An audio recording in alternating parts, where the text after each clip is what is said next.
Last time on Dragon Ball Z. Importantly, damage doesn't time keys. Defensives do. Damage doesn't time keys. Doesn't time keys. Damage doesn't time keys. Oh, you thought I wouldn't put my money where my mouth is? Well, I'm all in. Let's dance, keyboard boy. I'll go from 0 to hero on the worst spec in the game. That's right, the unplayable, unlovable, soon-to-be-deleted Augmentation Evoker. You think you can't time keys because of your teammates? I'm going to play the class that relies on its teammates. You think you can't live because of your gear? You think I need gear to time these keys? To be on the best Augmentation Evoker in the world? Here's Johnny! I'm going to push IO as high as I can on my Evoker, but I'm going to do it like Hardcore WoW. If I brick a key, then it's over. I'm dead. Now, here are the ground rules for this challenge. Firstly, no friends. That one should be pretty easy.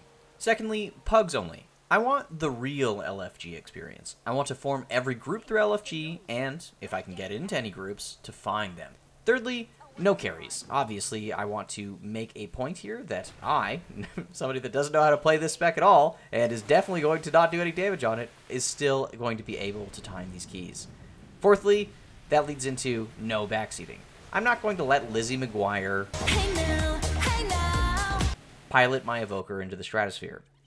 Fifthly, I'm only going to play Aug. Yeah, that's right. Every quest, every delve, every dungeon, every raid, I will only play Augmentation Evoker. Now, you might be thinking, why Aug? So, for the uninitiated, Augmentation Evoker is a specialization that debuted in Season 2 of Dragonflight. It immediately broke the game. Following the steps of other MMOs, Aug is a support spec, where it contributes to group performance by making the group stronger.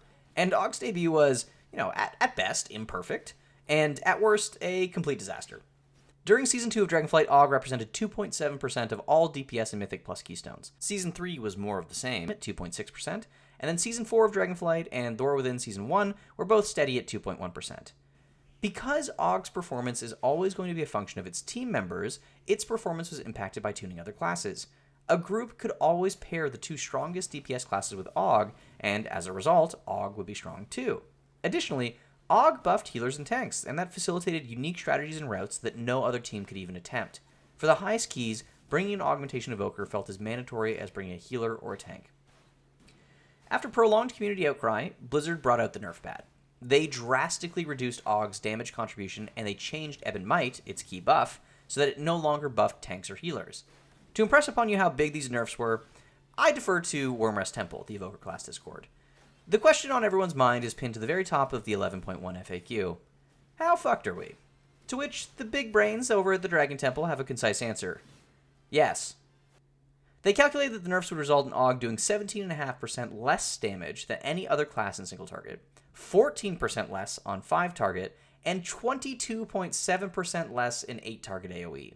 To quote their pinned message, bringing an Augmentation Evoker can be thought of as bringing a Protection Paladin as a utility DPS, without all of the other perks of being a tank. Aug is not as tanky, Aug does not have anywhere nearly as potent of off-healing, Aug cannot tank some monsters to lower total tank pressure, but Aug will do slightly more damage than the second tank. Slightly. The support for Aug has plummeted. Right now, only 0.1% of keys completed have an Aug Evoker. It is, by far, the least played specialization. Affliction, the second least popular spec, has more than 5 times as many keys completed as Aug. It is inarguably the worst spec in the game. The community is at a crossroads. Some are speculating that Augmentation will be reworked into a tank spec, others think that Blizzard will add more support specs and solidify default group play as one tank, healer, melee DPS, range DPS, and support. While no one knows the future, we do know that Aug is currently unplayably bad. It is permanently on ice until Blizzard can figure out what the heck it's going to do with it. And, since it does no damage, it is also the perfect class for me to prove that damage does not time keys. Time to log in and lock in. I jumped from 609 at eye level to a whopping 614, Googled a talent build, exported it without reading it of course, changed my profile picture. No, not quite. There. And then I channeled Lizzie McGuire. See, I don't need any bells or whistles because I have a dream. This is what dreams are made of. And just like that, I was ready for my first key. After talking to Lindormy, I had a +2 Theater of Pain. Yuck. And after about 4.5 minutes, I hadn't received any applicants. They weren't exactly keen on my 0 IO Augmentation Evoker, so I tried sitting in dev to try and trick people into queuing for my key. But still no dice. No one wants to do Theater of Pain. There's no BIS items there, and it's a +2. So I applied around to some other +2s, and to my surprise, I got into a workshop after 1 minute and 30 seconds in queue. Now, I want to pause and clarify something here. I am not above lying to form my own group, and if people don't want to queue for an Aug Evoker's key, but they're fine queuing for a Dev Evoker, then I don't care about lying to skirt their prejudice. However, I do draw the line at jeopardizing someone else's key. I truly did not mean to apply to this key as Dev, and I know that it would have been honorable for me to leave the group or at least double check with the group leader, but I also had this +2 Theater Pain burning a hole in my pocket. So I want to offer a personal apology to Mekidarko Sargeras. I am sorry. What I did was wrong. And as a remedy, I've added a 6th rule, which is if I brick someone else's key because I'm being duplicitous, I will push it back up on my main. I did a quick inventory and found that I had some Dragonflight flasks and pots, and since I'm cheap and damage doesn't matter, I used them. And oh boy, was this key a rude awakening. Now, ask yourself, what do you think happens when someone who has never played Augmentation walks into a mythic dungeon at 614 item level? You know, bringing with me nothing but the supposed dregs of LFG. Surely, disaster. And you'd be right to think that. The trash here is no joke. Detonate, corrosive gunk, debuffs galore. And without damage, those mobs are going to live much longer and make the key much harder. Cujo eats tanks and healers. But that's fine. I know a battlefield promotion when I see one, so I start healing. And when the maze looked dire, I started guiding. He's a herald of woe. He's not welcome. I was able to buff them with my dungeon knowledge and a few encouraging words. It only took us 2.5 minutes to get through this team, the same amount of time it took us to kill Cujo, and we had 4 deaths on that boss. I started preparing my apology. I let Becky Darko know that I take full responsibility. If I had done more damage, we would have gone through the maze faster. If I had one-shot Cujo, then the Dispels and Venting Flames wouldn't have killed my teammates. I am a failure.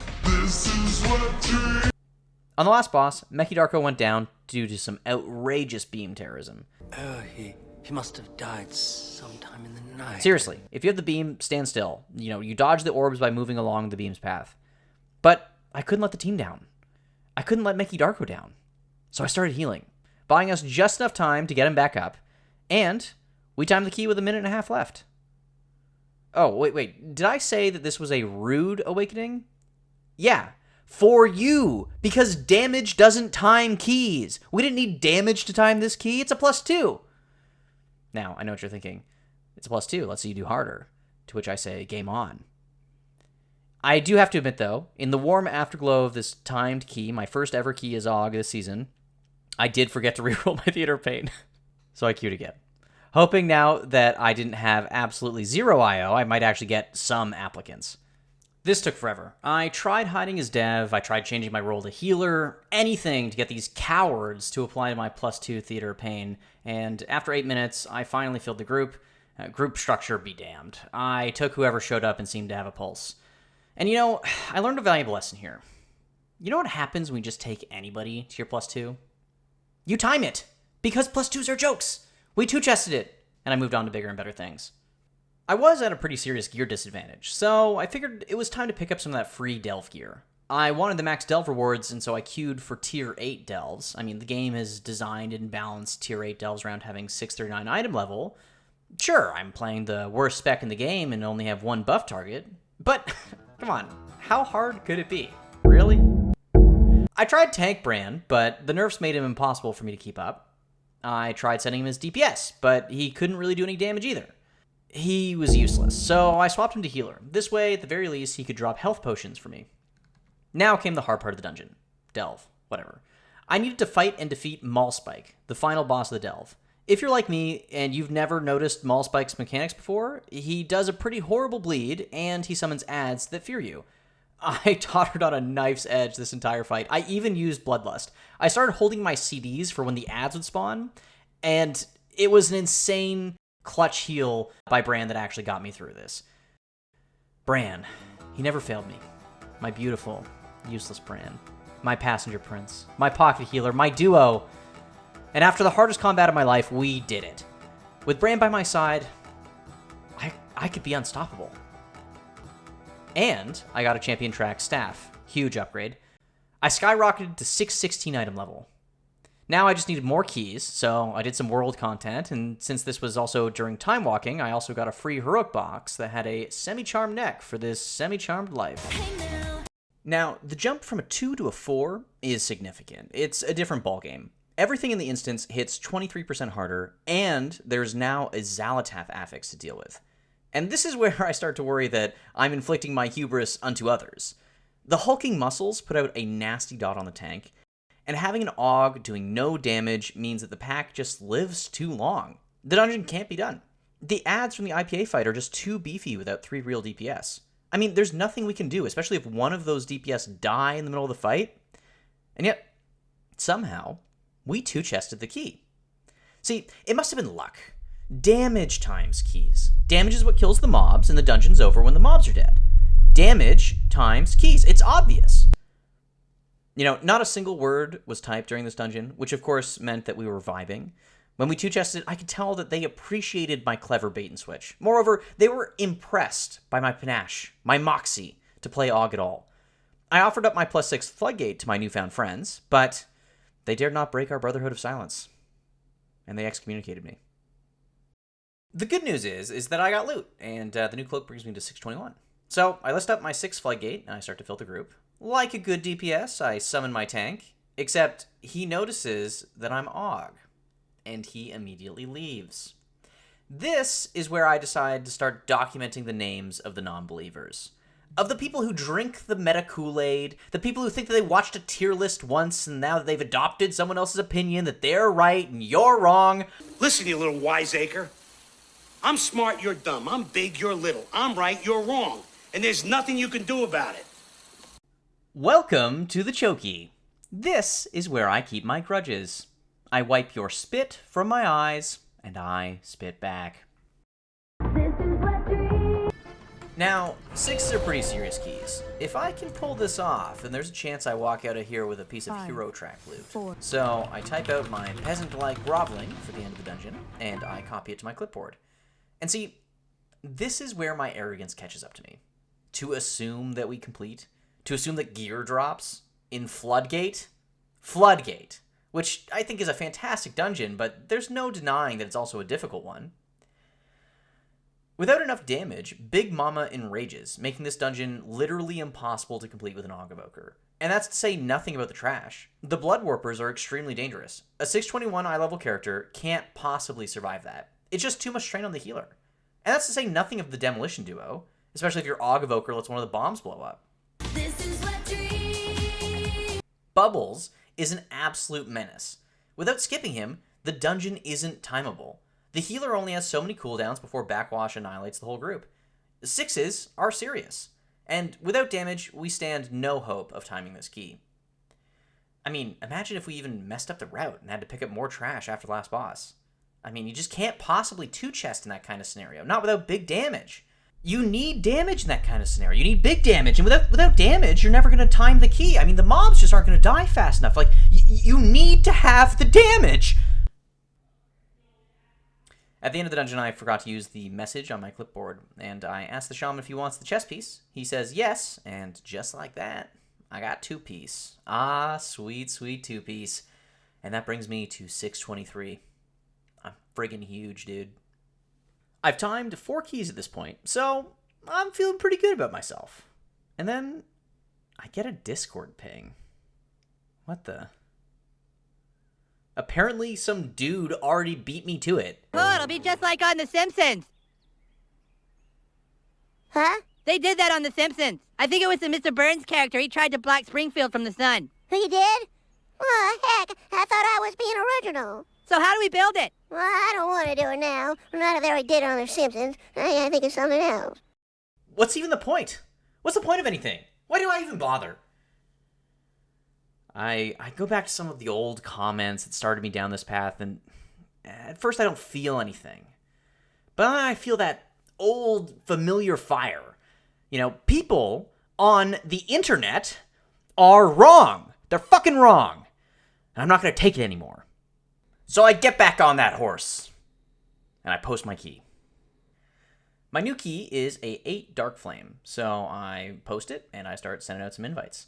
I get Mumaka Thrall from the guild Chill Vibes, and they let me know that they are here to help me.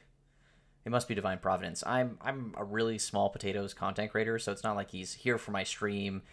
It's quite nice of them, really, to offer to help me with this key. Anyway, after 7 minutes in queue, I ask the hunter if he wants lead, but this scares him, and he leaves the group. After 8 minutes, Mumaka leaves. So much for divine providence. But I don't give up. I can't. I have a dream. This is what I invite a warrior named Thayana from Quel'Thalas, and upon joining, immediately leaves. I feel like I've hit this invisible LFG barrier. I guess 8s are when people start caring about the meta, and I don't know, maybe they have a point. I haven't timed 8 on this character yet, and they might just know better than me. I mean, they see the writing on the wall, why don't I? I could very well brick this key. You know, personally, when I run alt keys, I always apply to high keys posted by someone with low eye level, or low IO. It sounds counterintuitive, but think about it. If someone has 800 IO, how did they get a +8 in the first place? You know, they must have two-chested every key they've been in. In my opinion, that's a brave little toaster. I invite Kitty Milk, but upon filling group and seeing me, Kitty Milk simply says, 626 Aug, Keck W, and leaves. And this prompts the tank to leave too. Fuck you, Kitty Milk. Now, 8s are a different ballgame than 6s. There's just too much damage going out. I don't stand a chance. And if you have an Aug and you lose a DPS on the first boss in this key, you're not killing that minecart fast enough, which means you're hard-walled. And if your damage is too low, you can't safely triple pull the Wandering Candles. Blaziken requires perfect play.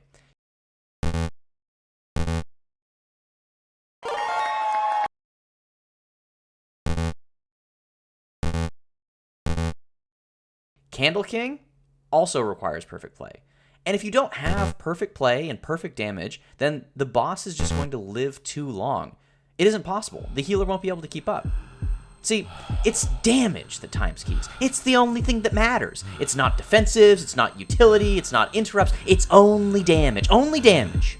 Look at this Aug doing less than the healer on the last boss. He's trolling the key.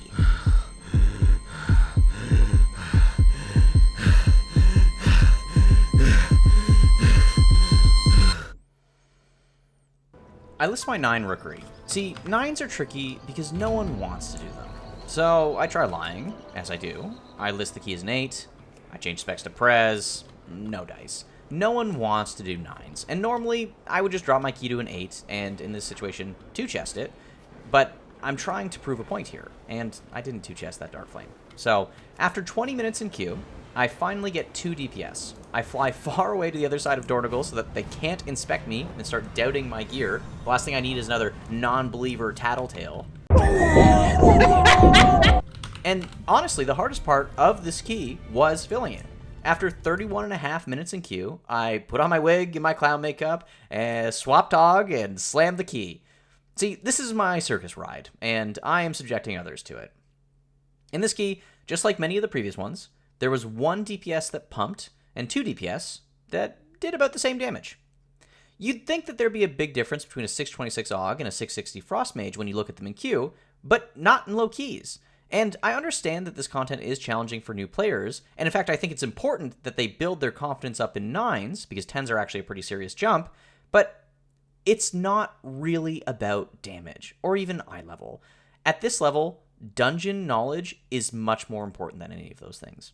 Even with major misplays, like a tank dying, or losing a DPS for more than an entire boss fight, we breeze through this key. We got 11 minutes to time this. This is actually timeable, but it's going to be close. Doing mechanics, recovering from mistakes, and having a good attitude are critical to timing keys.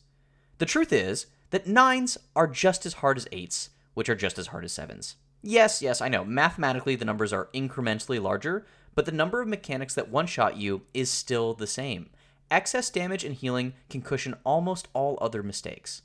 They will feel like the same keys. Apply for them, spend less time in queue. 7s are really not that much better than 8s. 8s are not that much better than 9s. At the end, the hunter, who was nice enough to do all the damage in our key, basically, was nice enough to give me the shoulders, too. With a flashy new +10 burning a hole in my pocket, I'm feeling pretty good. So I signed up for my guild's alt-heroic night. Now, at the time, I didn't think this was against my rules because I wanted to focus in on M+, but does this count as playing with friends? I don't know. Does this count as getting carried? They're certainly my friends, but hey now, I'm timing 9s. I can pull my weight in there. I mean, I just did the same damage as a 660 Frost Mage. I'm not going to tell them that I'm playing Aug, though, or that I'm 626 eye level. But they'll forgive me, surely. Wait a second, Fancy, what is this character? Listen, I'm doing my best out here. Is this unkillable? With 11 people? Do you need 12? I think I'm dead weight. I think I should just drop you guys. No, I'm just saying, I don't think this boss is possible with this many people. We might be scaling up a mechanic because we have 11 though. This sounds hard. I will do one pull with that, and then I'm leaving. I'll do one pull. One pull with that. We'll do... I don't trust myself. Is Ackles King Rat staying? Yeah, I think I should leave. No, I think it's fine. No. I mean, maybe you don't heal because we don't need it. You but... guys are hard carrying me. I don't deserve it. Oh my, that's fucking brutal, bro. You deserve it. No, I can tell that I don't deserve it, and I would feel bad. I would feel bad, and you would resent me. We are worms! Worms! Go that far. You're a sicko. And roll the body over. I'll keep it short and sweet. Family, religion, friendship. These are the 3 demons you must slay if you wish to succeed in business. You remind me. This is how you remind me of what I really am. In a burst of self-doubt, I lowered my 10 to another 9. I mean, what if that Rookery was a fluke? What if I don't deserve to be doing 10s? I remember doing 10s week 1, full BIS, 640 eye level, and struggling, especially in Priory. I took 2 Paladins to this key, and, you know, I like to joke all the time about how tanky they are, how they do absurd damage, and, you know, that's not really the case. And, you know, I feel like I kind of got put in my place a little bit here watching our Paladins get folded left and right, and in the future, I will only make fun of them more. And, incredibly, we time. I am ready for 9s. And you know what? I'm ready for 10s. I think the only mistake that I made was that I doubted myself. I should have known better. And with those hands, I am now 1 tier piece away from having 4 piece. With that, I return to the mines and my beautiful, beloved Bran. Tier 8 delves are still pretty challenging at 626, so I did what generations of WoW players have done before me, and I micro-optimized. I speed ran those delves. I think I just death run this. Did she come to say goodbye, or maybe just to watch me die? As I make my final stand, it's bittersweet to see my Julianne. I recall that fall we met, yes, how could I forget? Skin so fair against my tan, such a pretty girl, my Julianne. And I wonder if she ever really cared for me at all, or was I nothing more than just a guy to take the fall? I surely wanted her and I became her wanted man. I'd kill and die for my Julianne.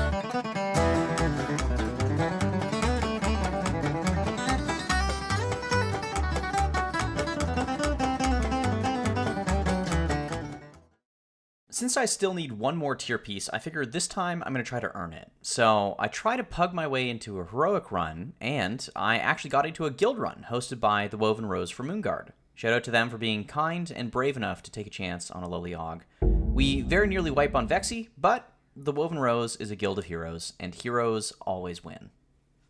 Well, almost always.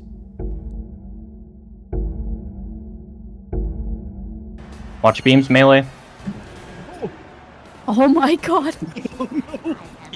I'm charging you guys. I'm gonna lose my fucking mind, bro. I'm gonna lose my fucking mind. No disrespect, melee players are fucking lemmings, bro. If the boss is standing in fire we go. My key was a +10 workshop, but I unfortunately lost the footage because I ran out of space on my computer.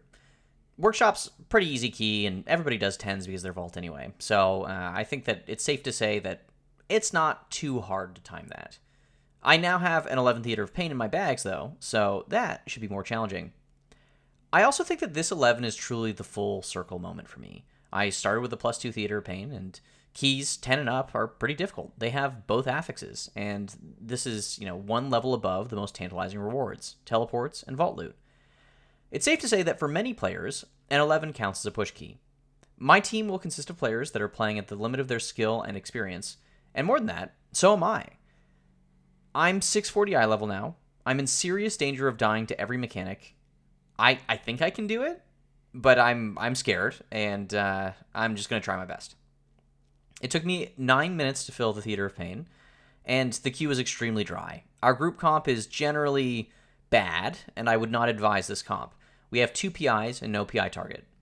Ret Paladin and Shadow Priest both have good damage profiles for top, but more importantly, these were the most experienced players that signed up for my key. The advent of resilient keys, anyone who's capable of doing more challenging content at this point in the season is already doing it. I immediately troll the key by not taking my AoE Soothe, but somehow we managed to kill the first boss 3 seconds faster than I've ever killed it on an 11 before. So, maybe not all is lost. Gore Chop proves to be pretty scary, and I regularly fear for my tank's life. All we have to do is stay alive and we win. Remember, if you're dead, you do 0 DPS, and not being dead is way more important than doing more DPS than the other players in your key. The healer gets caught by the chain curtain, and I'm able to save them by using a bleed dispel, and that's what lets us beat the boss. I'm terrified of the skeleton pull on the way to Zav. The random damage here is insane, and fortunately we get some decent value out of Wake of Ashes. That's a paladin ability that stuns undead creatures only. Zav is the boss that I'm most worried about. I don't think I can kill the banner if the other 2 DPS get chosen for the duel. In high keys, the strategy actually is you just main target the boss and then you cleave down the banner, but that requires group coordination and planned movement, and obviously those things are not possible in a PUG 11. For the first duel, I get sent down with the Paladin, and of course, this is laughably unfair. I mean, Paladins are super powerful, and I'm an Augmentation Evoker. Our Paladin does feel the need to Shield of Vengeance, though, just to get it on cooldown, I guess. To my surprise, though, I am able to solo a banner. A miracle. Christmas miracle. In comparison, Kultharak and the Undead Wing is a joke, and we make it to the final boss. Mordretha, the Endless Empress. This is where a lot of keys get bricked. The hardest part about this boss is that she has multiple abilities that can one-shot you. She does a cone attack, which often bugs out and becomes invisible, making the only safe space to stand directly behind her. At 50% health, she enters P2 by doing a ton of damage to everyone with an ability called Echoes of Carnage, and she picks up 2 new abilities, the Charges, which one-shot, and the Dueling Ghosts, which one-shot. My heart was in my chest. I lost her. Come on, 20%. I want this so bad. I want this more than the 14 we were doing last night.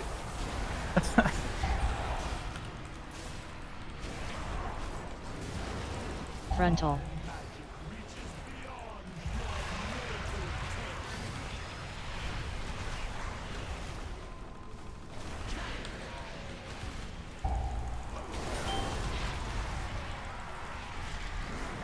Oh, I just suicided maybe. You're insane. Oh, I did not mean to do that. I fucked up. You're a psycho. Frontal. Easy. Ugh. Do you even have tier? I have 2 piece. I'm currently rank 134 world as an Aug Evoker. Haven't bricked anything yet, but now I have a 12. And, I don't think I can time a 12. That's... I mean, if you can survive a 12, you can time it. Yeah.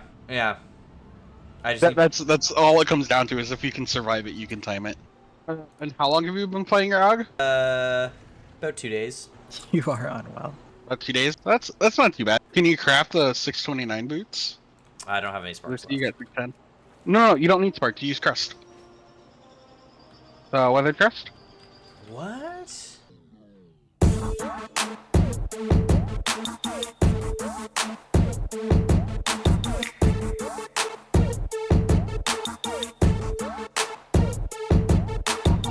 The type of girl you wanna chew all of my bubble gum. The type of girl you wanna chew all of my bubble gum. I'm the type of girl you wanna take to your mama house. So I have a question that may be painful, depending on your response. Yeah.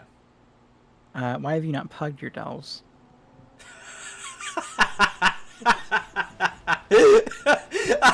I forgot that was an option. Yeah, I mean, it's not painful. It's not painful. Like, are they ever gonna take my Aug Evoker? You know? I think they always take like the first few people that sign up. Incredible. Try it. Go to the delve section. Okay. There's delves. My eyes glaze over this. I didn't even know this was here. Find a group. There's no way there's like a class-based gatekeeping. Oh, there 100% is. Oh my god, I got in. I've become so invested in other way. I love delves. I can't believe you stolen all your delves. What's the worst that could happen? I think this might be harder. I think this is. I promise you, it's not harder. I don't know. I'm scared.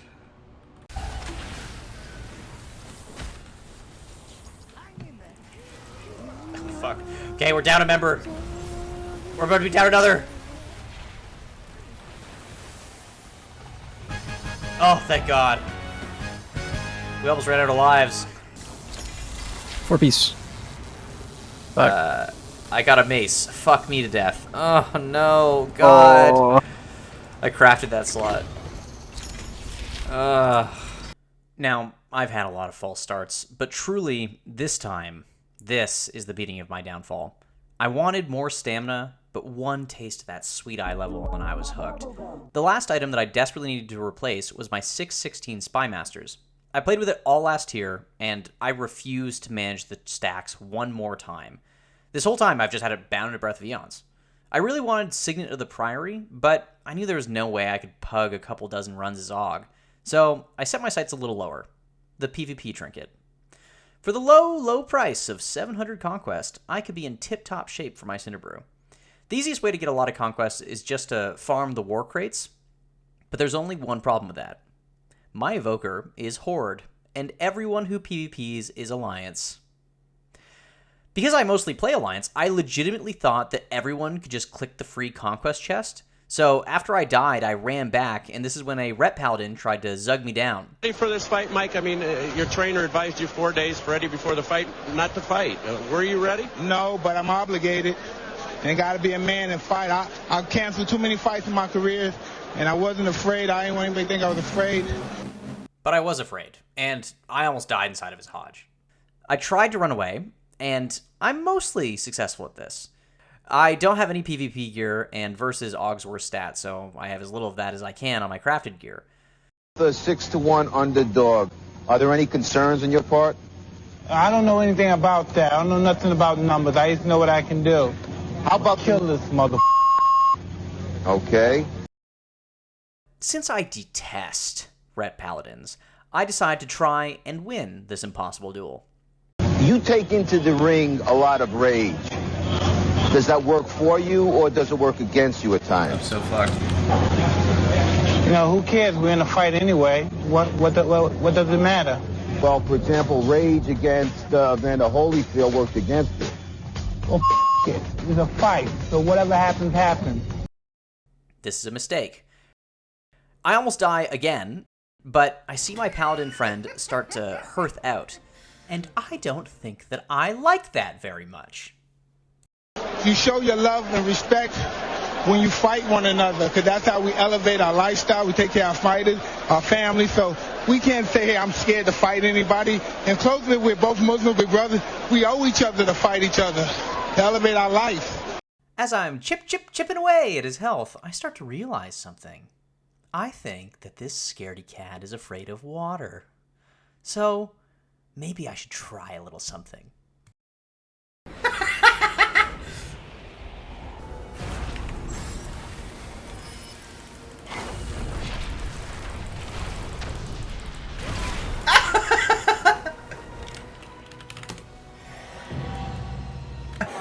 style is impetuous. My defense is impregnable. And I'm just ferocious. I want your heart. I want to eat his children. Praise be to Allah. Are you saying now, Mike? That's right. This isn't player versus player. This is me versus them.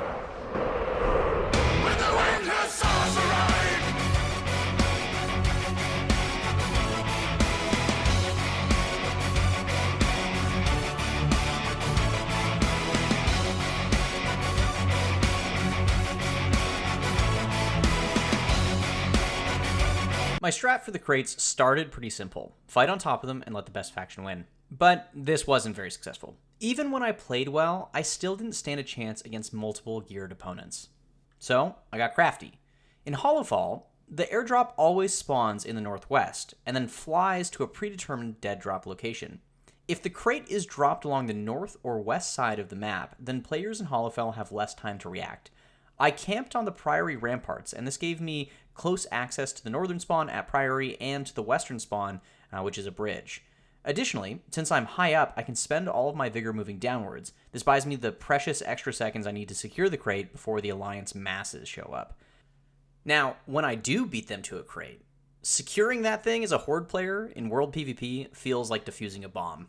You know that any second 30 Paladins are going to fall out of the sky like an iron rain, invincible in their Star Shell power armor. Gives me the freaking willies. And show up they do, like the ever-burning Blade of Justice. I cannot get rid of these guys. They're everywhere. They're in my LFG queue, they're in PvP, and they're so strong. You know, you think they'd know by now. They'd know that they should just leave me alone, that the crate's mine. There's no need to chase down the Aug Evoker. But hey, 2 can play at this game. Apparently he didn't use his bubble to drop down on top of me, so he used it here. But he's still down his immunity, and I feel like I've got a pretty good chance.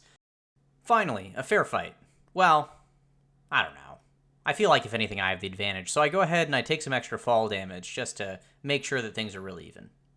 Just kidding, I made a huge mistake. I totally messed up, and now he has me on the ropes. He is looking to just one-shot me from the air, and I am relying heavily on Drakthir's Visage form to be able to heal me back up. I know that I should be safe by the time I land in the water, and I'm going to get some of my cooldowns back, but so is he. This is going to be tough. If he lands Hodge, I'm dead. I have no health pot, and I need to keep him at the edge of my T-Rex range.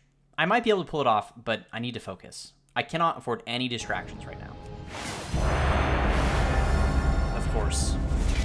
Alright, I got a cue to catch. Living Flame proc, that's my #1 priority. I've already got Prescience rolling, and pop it.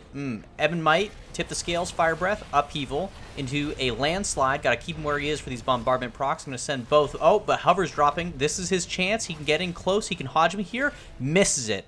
Absolute waste of opportunity. I've got another Prescience stack. I send it. Another Eruption into Bombardment. Boom, boom, boom. And you know what? I don't have to, but I want to. Breath of Eons. Got him. See, now, he could have hodged me there too, but I've got another hover stack up, so I'm back on top of the water, and I'm kiting, and I'm kiting. And now, I don't know what happens here, but it looks like some bullshit PvP Paladin talent, where if you die, go immune instead. Must be balanced, though, because I'm sure going to kick his ass regardless. Living Flame, not because I need the damage. He's immune anyway. It's just to disrespect him. I see another flash of light coming out. Boom. Holy locked.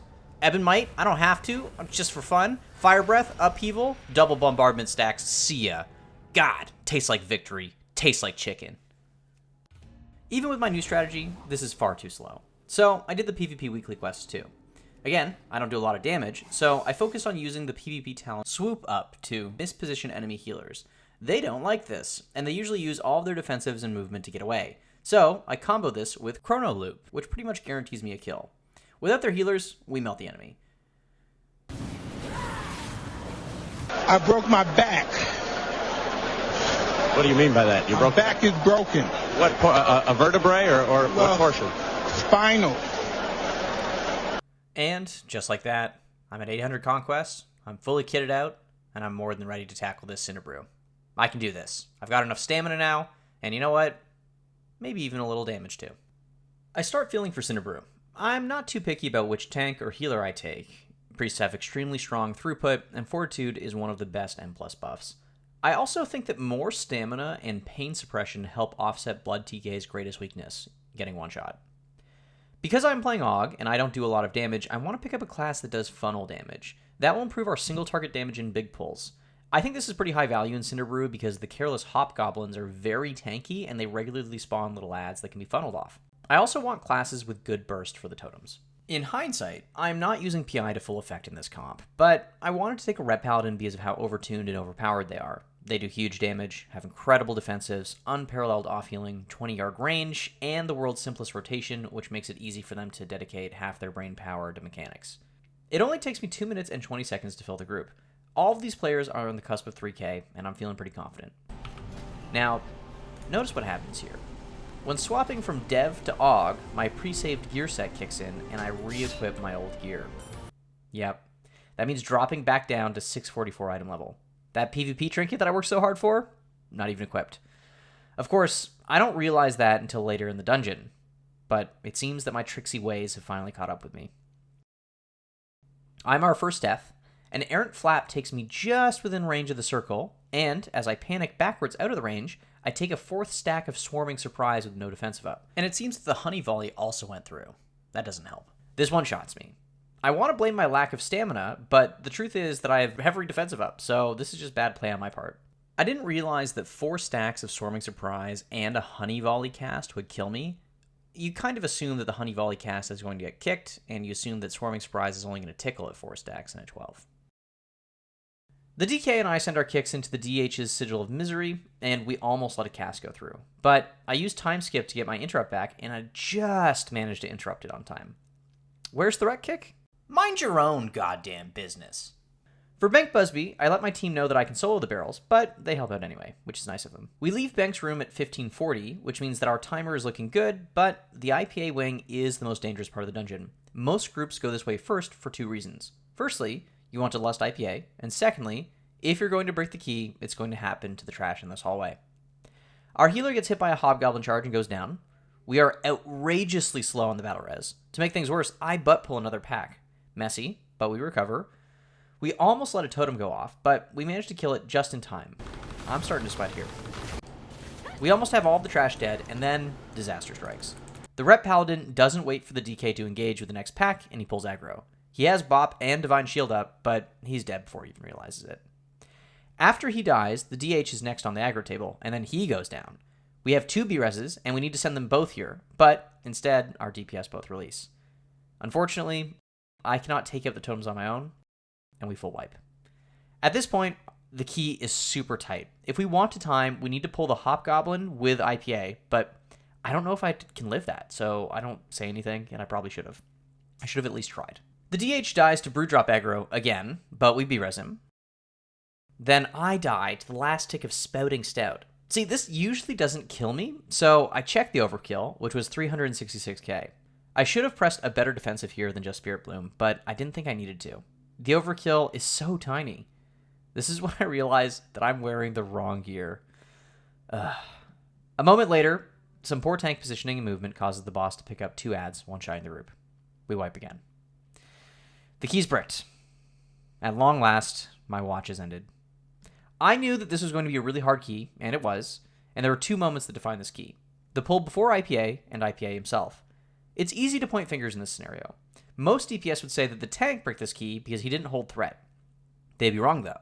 Threat is not just a tank mechanic. It's a group mechanic. If you pull Threat, there's always something that you could have done to prevent it.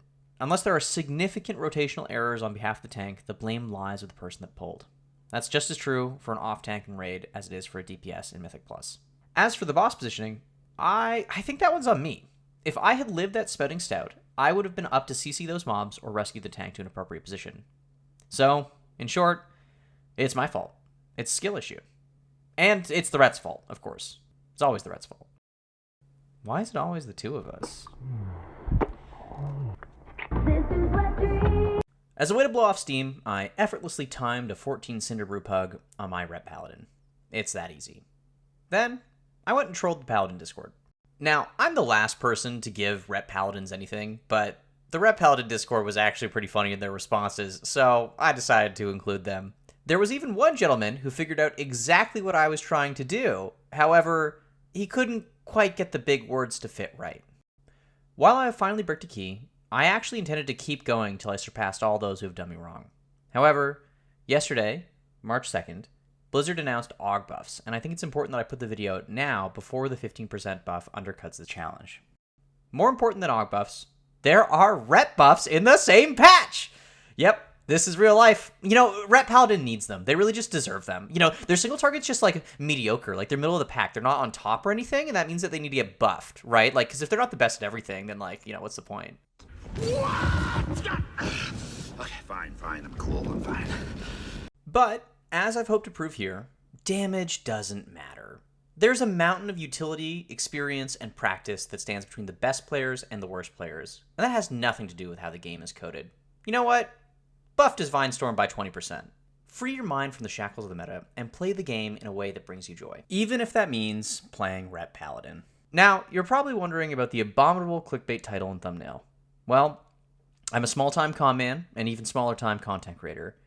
YouTube requires me to humiliate myself and the English language to secure your click, like, or subscribe. If you like this video essay, let me know by clicking some buttons on this page. I put a hilarious amount of effort into sharing the game with you and trying to make you laugh, and I hope you liked it. In the near future, I have some more analytical videos in the works, but I couldn't resist making this one first, just for fun. Anyway, this is where I do the obnoxious YouTuber sign-off thing, right? See you next time!